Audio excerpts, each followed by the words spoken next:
Welcome back to my Colorado mountain garden. And today I wanted to show you how you can move basil that you propagated in water into a solo cup, or you could even just go ahead and plant this directly out in your garden.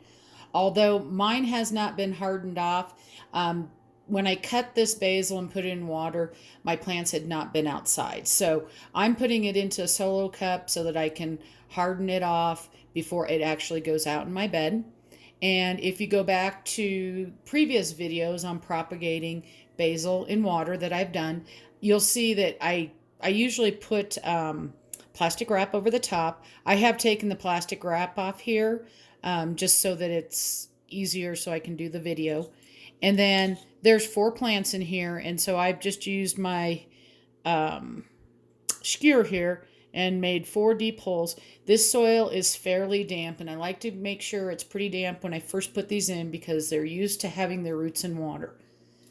So let me get one of these out, and I'll bring it up here so you can see how those roots are formed. And they look pretty good. So I'm just going to drop this right down in. And it's okay if you go past where the roots are. That's not a problem because it'll keep rooting. Now this one doesn't have as big of roots, but it's enough to put in.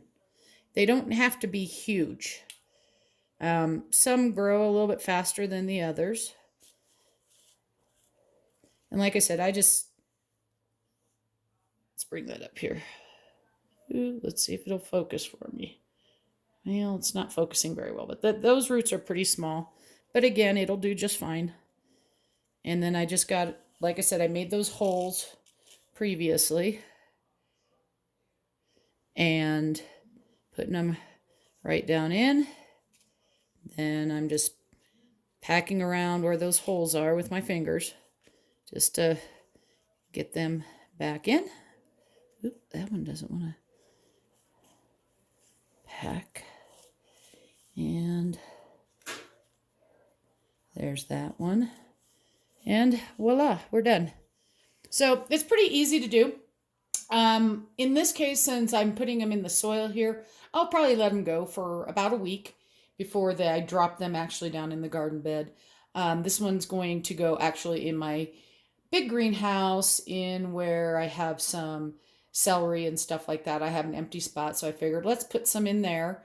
And then you can just keep cutting off of them. Again, if your plants aren't looking that good and you can get a good cutting off the top, you can always bring it back, propagate it in water, and then start more plants. Once they're big like this and they have those big stems, they grow really fast. So you'll be ready for making pesto or whatever you want to do in no time short. Hope you're having a great day and happy gardening.